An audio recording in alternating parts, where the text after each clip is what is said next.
안녕하세요. 제 평생의 동반자이자 가장 믿었던 남편을 지독한 사고로 떠나보낸 38살 여성입니다.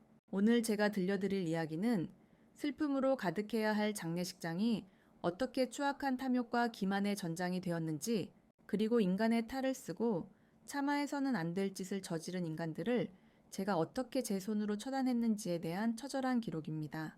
제 남편은 자상한 아빠이자 성공한 사업가였습니다. 우리는 12년의 결혼 생활 동안 남부러울 것 없이 화목했고, 남편은 늘 내 인생의 유일한 행운은 당신을 만난 것이라며 입버릇처럼 말했습니다. 하지만 그의 죽음과 동시에 그가 쌓아 올린 모든 것은 거대한 기만이었음이 드러났습니다. 장례식 이틀째 상복을 입고 나타나 당당하게 재산을 요구하던 한 여자와 그 여자의 아이를 보며 눈물 흘리던 시어머니, 그 소름 끼치는 연극의 전말을 공개합니다. 남편의 부고는 평범한 목요일 오후에 찾아왔습니다. 업무 미팅을 위해 차를 몰고 가던 남편이 마주오던 트럭과 충돌해 현장에서 즉사했다는 소식이었습니다. 경찰에 전화를 받았을 때 저는 제가 듣는 단어들이 무엇을 의미하는지 한참 동안 이해하지 못했습니다. 사망, 현장 즉사, 시신 확인. 제 세계는 그 순간 멈췄습니다. 초등학교 1학년인 딸아이를 친정 부모님께 맡기고 정신없이 장례식장을 잡았습니다. 영정사진 속에서 활짝 웃고 있는 남편을 마주했을 때 저는 그저 이것이 지독한 환각이기를 기도했습니다. 빈소의 공기는 무겁고 차가웠습니다. 제 코끝을 찌르는 향 냄새는 마치 제 가슴을 파내려 가는 것 같았죠. 시어머니는 빈소 입구에서 곡소리를 내며 통곡하셨습니다. 아이고, 내 아들아, 이 어미를 두고 네가 어떻게 먼저 가니? 저는 어머니가 아들을 잃은 슬픔에 경황이 없으신 줄로만 알았습니다. 하지만 어머니의 눈은 슬픔보다는 묘한 불안함과 초조함으로 번득이고 있었습니다. 가끔 빈소 구석으로 가서 휴대폰을 보며 누군가를 기다리는 듯한 기색을 보이셨지만 저는 그저 상심이 크셔서 그런 줄로만 믿었습니다. 장례 이틀째 오후 한창 조문객이 몰리던 시간이었습니다.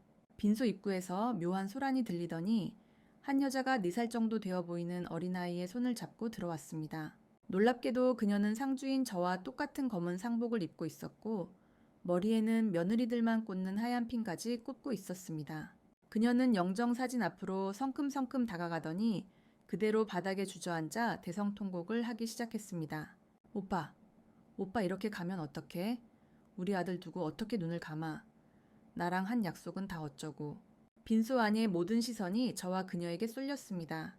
조문객들은 일순간 말을 멈추고 수군거리기 시작했고 저는 멍하니 그 광경을 바라봤습니다. 그때 시어머니가 기다렸다는 듯 달려나가 그 여자를 부둥켜 안고 오열하셨습니다. 아이고 유나야, 네가 결국 왔구나. 우리 아들 핏줄을 데리고 이 험한 데를 어떻게 왔어? 얘야, 너 뭐하니? 네 남편 숨겨진 자식이 왔다는데 인사라도 해야지. 저는 그 여자를 생전 처음 보았습니다. 남편의 외도 사실조차 꿈에도 몰랐던 저에게 시어머니는 조문객들 앞에서 대놓고 내연녀의 존재를 공식화하며 저를 모욕했습니다. 시댁 식구들도 당황한 기색 없이 그 여자를 안쪽 방으로 안내하더군요. 저만 빼고 온 가족이 이미 알고 있었던 겁니다. 남편이 5년 동안 제2의 살림을 차려 자식까지 낳았다는 사실을, 그리고 시댁 식구들이 그 아이를 이미 가문의 유일한 아들로 대접하며 저를 속여왔다는 사실을 말입니다. 소란을 피해 안쪽 내실로 안내된 저는 그곳에서 더 기막힌 소리를 들어야 했습니다. 내연녀는 눈물을 닦더니 제 눈을 똑바로 쳐다보며 가방에서 서류 뭉치 하나를 내밀었습니다. 언니, 길게 말 안 할게요. 저 승혁 오빠랑 5년 살았어요. 오빠가 이 아이 낳았을 때 강남에 오피스텔 하나 해주기로 약속했는데 서류 정리 다 끝내기 전에 가버렸네요. 어머님, 아버님도 다 증인이고요.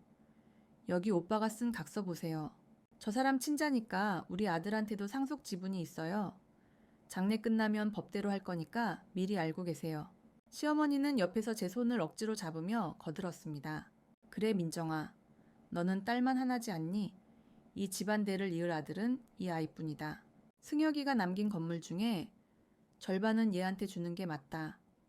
네가 너그럽게 이해해라. 너는 그동안 우리 아들 덕에 호강하며 살았잖니? 이제 그만 욕심 버리고 이 애 앞길 열어줘라. 남편이 죽은 지 차에 48시간도 지나지 않았습니다. 슬픔이 채 가시기도 전에 시댁 식구들은 불륜녀와 손을 잡고 제 딸의 몫을 가로채려 달겨들고 있었습니다. 영정사진 속 남편의 미소는 이제 세상에서 가장 추악한 조롱으로 변해 있었습니다. 저는 그 자리에서 소리를 지르는 대신 입술을 깨물고 방을 나왔습니다. 지금 울면 진다. 저 여자와 시댁의 목줄을 쥘 증거를 찾아야 한다. 저는 화장실에 가서 차가운 물로 세수를 하며 정신을 가다듬었습니다. 그리고 곧장 남편의 유품 가방에서 그의 개인 휴대폰과 노트북을 챙겼습니다. 저는 남편의 비밀번호를 이미 알고 있었습니다. 평소 남편은 우리 사이에 비밀이 어딨냐며 모든 기기의 비밀번호를 제 생일과 우리 결혼기념일을 조합한 숫자로 설정해 두었거든요. 그 지독한 위선 덕분에 저는 남편이 죽은 뒤에도 그의 모든 사생활을 손바닥 들여다보듯 볼 수 있었습니다. 빈소 구석, 조문객들의 소란함 뒤에 숨어 저는 밤새도록 남편의 디지털 흔적을 파헤쳤습니다. 그리고 소름 돋는 진실들이 하나씩 모습을 드러냈습니다. 시어머니와 남편이 나눈 카톡에는 그 여자 이번에 백화점 가서 가방 하나 사줬다. 며느리 몰래 내 생활비에서 뺐으니 나중에 채워 넣어라. 라는 내용이 수두룩했습니다. 하지만 놀라운 건 그 다음이었습니다. 내연녀는 시어머니에게도 거짓말을 하고 있었습니다. 어머님, 이번에 아이 영어 유치원비가 올랐어요. 라며 시어머니에게 수천만 원을 따로 뜯어내고 있었고, 시어머니는 오로지 손주를 위해 제 생활비까지 깎아가며 그 돈을 바치고 있었습니다. 내연녀가 내민 각서는 남편이 쓴 것이 아니었습니다. 남편의 메일함에는 최근 내연녀와 나눈 싸움 기록이 가득했습니다.